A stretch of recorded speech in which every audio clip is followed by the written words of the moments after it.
78व्या स्वातंत्र्य दिनाच्या चोपडा तालुक्यातील सर्व वन्यजीव व निसर्गप्रेमींना हार्दिक शुभेच्छा. शुभेच्छुक श्री BK थोरात, वनपरिक्षेत्र अधिकारी, यावल वन विभाग चोपडा. चोपडा रेंज मधील सर्व कर्मचारी वृंद, यावल वन विभाग चोपडा, तालुका चोपडा, जिल्हा जळगाव. भंडारा जिल्ह्यात पारंपरिक धान उत्पादनाला पर्याय आणि शेतकऱ्यांना चांगले आर्थिक उत्पन्न मिळवण्यासाठी शिंगाडा शेती हा पर्याय असून त्या शेतीसाठी आवश्यक ते प्रशिक्षण शेतकऱ्यांना देण्यात येईल. त्यावरील प्रक्रिया उद्योगासाठी प्रोत्साहन देण्यात येईल असे पालकमंत्री डॉक्टर विजयकुमार गावित यांनी सांगितले. पवनी तालुक्यातील खापरी रोड येथे बालाजी शिवरकर यांच्या शिंगाडा शेतीला त्यांनी भेट देऊन पाहणी केली आहे. शिंगाड्याचं पीक आणि त्याची उपयुक्तता तसेच त्यापासून व्यावसायिक उत्पादने करण्यासाठीची प्रक्रिया याबाबत त्यांनी साकोली कृषी विज्ञान केंद्राच्या वरिष्ठ वैज्ञानिक डॉक्टर उषा डोंगरवार यांच्याशी चर्चा केली आहे. बारामती कृषी उत्पन्न बाजार समितीचे जळोची उपबाजार येथील फळे आणि भाजी मार्केटमध्ये डाळिंबाची 200 क्रेटची आवक झाली आहे. यावेळी डाळिंबास प्रति किलो ₹200 असा उच्चांकी दर मिळालाय, तर प्रति क्रेट्स 1800 ते 4000 रुपये दर मिळालाय. डाळिंबास प्रति किलोस किमाल दर ₹10 आणि सरासरी दर ₹150 प्रति किलो दर निघालेत. संजय गदादे यांचे आडतीवर पणदरे येथील डाळिंब उत्पादक शेतकरी माधवराव कोकरे यांचे डाळिंबास हा 200 रुपये प्रति किलो दर मिळालाय.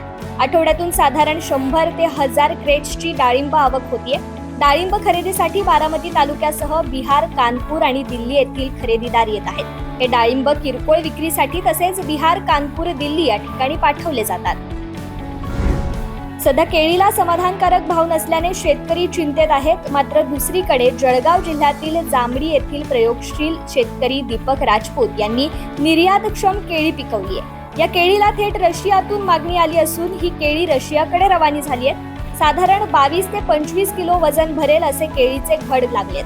शिवाय केळीची प्रतवारी चांगली असल्यामुळे केळी व्यापाऱ्यांमधून केळीला चांगली मागणी होऊ लागली आहे. निर्यातक्षम दर्जाची केळी असल्यामुळे दीपक राजपूत यांच्या केळीला 2100 रुपये इतका भाव मिळालाय. व्यापाऱ्यांनी ती कटाईला सुरुवात केली आहे. जवळपास 40 दिवस टिकू शकेल अशी ही केळी आहेत. 2023च्या खरीप हंगामातील सोयाबीन आणि कापूस उत्पादक शेतकऱ्यांना अर्थसहाय्य देण्यात येणार आहे. मागील वर्षी आंतरराष्ट्रीय घडामोडी आणि अनन्य कारणामुळे झालेल्या किमतीतील घसरणीमुळे शेतकऱ्यांना नुकसान सोसावं लागलं. त्यामुळे शेतकऱ्यांना दिलासा देण्यासाठी खरीप हंगाम 2023 मध्ये सोयाबीन आणि कापूस उत्पादक शेतकऱ्यांना प्रति हेक्टर 5000 रुपये, 2 हेक्टरच्या मर्यादित अर्थसहाय्य देण्याची घोषणा शासनाच्या वतीने करण्यात आली आहे. 2022 आणि 2023च्या खरीप हंगामामध्ये गोगलगायींनी पिकांचं पूर्णतः नुकसान केलं होतं. त्यामुळे यावेळच्या खरीप हंगामात प्रशासन सतर्क झालंय. आधीपासूनच या संकटाची काळजी घेतली होती. या नुकसानाच्या अनुषंगाने यंदाच्या खरीप हंगामाच्या सुरुवातीपासून राज्याचे कृषी मंत्री धनंजय मुंडे यांच्या नेतृत्वात कृषी विभागाने सूक्ष्म नियोजन केलं होतं. याचं फलित म्हणून यावर्षी गोगलगायींचं संकट पूर्णतः नियंत्रणात आलंय. जालन्यातील संगमपूरच्या एका BAD झालेल्या तरुणाने नोकरीच्या मागे न जाता शेती करत कापूस शेतीतून लाखोंची उलाढाल केली आहे. 10 एकर शेतीत कापसासह मका आणि कांद्याची लागवड या शेतकऱ्याने केली आहे. यातून वर्षाकाठी उत्पन्न 15 लाखांपेक्षा अधिक आहे. 10 एकर जमिनीपैकी 6 एकरावर लहाने यांनी कपाशीचं पीक घेतलं. त्यातून त्यांना 12 लाख रुपयांचं उत्पन्न निघतं. कोणत्याही रासायनिक खतांची फवारणी न करता सेंद्रिय शेतीला त्यांनी प्राधान्य दिलंय. देशातील बाजारात मागील काही दिवसांपासून तुरीच्या भावात काही प्रमाणात चढउतार सुरू झालेत. आयात तुरीचे भाव मागील काही दिवसांपासून स्थिरावलेत. आजही देशातील भावापेक्षा आयात तुरीचे भाव काहीसे अधिक आहेत. याच देशातील तुरीच्या भावालाही आधार मिळतोय. सध्या तुरीला सरासरी 10,000 ते 10,500 रुपयांच्या दरम्यान सरासरी भाव मिळतोय. तुरीच्या बाजारातील तेजी कायम राहील असा अंदाज तूर बाजारातील अभ्यासकांनी व्यक्त केलाय. भंडारा जिल्ह्यातील इंद्रलोक सभागृह येथे कृषी विभागाच्या वतीने रानभाजी महोत्सवाचं आयोजन करण्यात आलं होतं. सध्याच्या फास्ट फूडच्या जमान्यात माळरान तसेच जंगलात उगवणाऱ्या अनेक पौष्टिक रानभाज्यांचा लोकांना विसर पडत चाललाय. अशा रानभाज्यांची नागरिकांना ओळख व्हावी, त्यांचे आहारातील महत्त्व आणि औषधी गुणधर्मांबाबत जनजागृती व्हावी.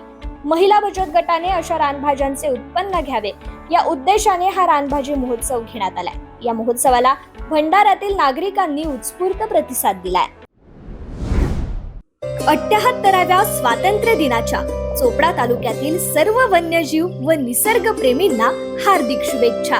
शुभेच्छुक श्री BK थोरात, वनपरिक्षेत्र अधिकारी, यावल वन विभाग चोपडा.